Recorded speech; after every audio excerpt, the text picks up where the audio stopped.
Hey everyone, thanks for joining me here on the channel today.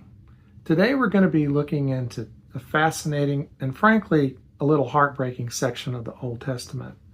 We're looking at King Solomon, the wisest man, the wealthiest king Israel ever knew, and how his reign reached its peak only to begin on its tragic decline.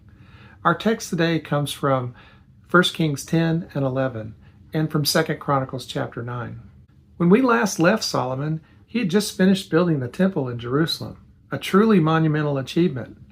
And after that, his fame just exploded. Chapter 10 of 1 Kings and chapter 9 of 2 Chronicles tell us about the Queen of Sheba. This wasn't just a casual visit. She came from a faraway land, having heard about Solomon's incredible wisdom and his immense wealth. And she came with a huge caravan laden with spices, gold, and precious stones. She was determined to test him, and she had some hard questions for him. Well, what happened? Solomon answered every single one of her questions. There was nothing hidden from him that he couldn't explain. She was absolutely blown away.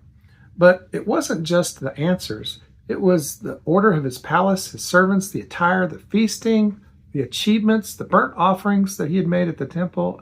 Everything he did impressed her. She declared, "The report I heard in my own country about your achievements and your wisdom was true.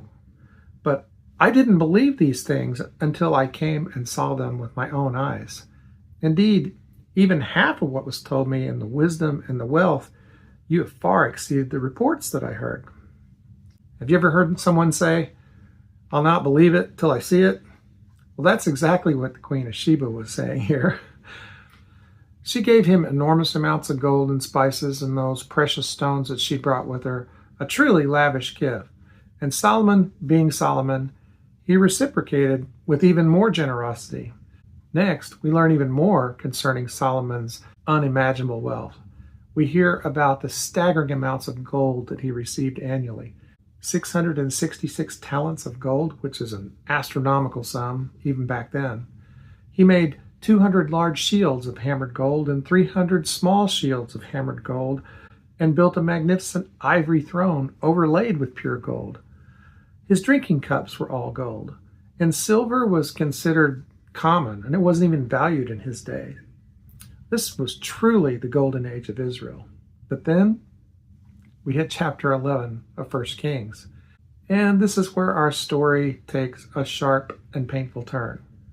Despite all of his wisdom, despite all of his blessings, Solomon made a series of critical mistakes that would ultimately sow the seeds of destruction for his kingdom. He had a weakness. It was women. The text says that Solomon loved many foreign women. Now, God specifically had warned the kings of Israel not to multiply wives, especially foreign women, because they would turn their hearts after other gods. But Solomon, in pursuit of political alliances and perhaps just his sheer desire, accumulated 700 wives and 300 concubines. Many of these women were from other nations and worshipped idols. And tragically, that's exactly what happened. So Solomon grew old, his wives led him astray, and he built high places for their gods, for Asherah, for Molech, for Chemosh. Then he did what was evil in the sight of the Lord, and not follow the Lord wholeheartedly as David his father had done. This was a direct violation of God's covenant. God had appeared to Solomon twice and commanded him not to go after other gods, but Solomon failed to keep what the Lord had commanded, and the consequences were very severe. God said that he would tear away the kingdom from Solomon, though he wouldn't do it in Solomon's lifetime for the sake of his father David. But he would tear it away from his son. And he would end up leaving only 2 tribes for Solomon's son, for David's sake, and for Jerusalem's sake. God raised up adversaries against Solomon: Hadad the Edomite, Rezin from Zobah, and eventually Jeroboam, one of Solomon's own officials, who will later lead a rebellion that split the kingdom. So to summarize our journey through 1 Kings 10 and 11 and 2 Chronicles 9, Solomon reached the absolute pinnacle of wisdom, wealth, and international prestige. This is supported by the visit from the Queen of Sheba. His kingdom was prosperous beyond imagination. Despite all of his wisdom and God's direct warnings, Solomon's heart was led astray by many foreign wives. He allowed idolatry to creep into Israel, directly disobeying God's commandments.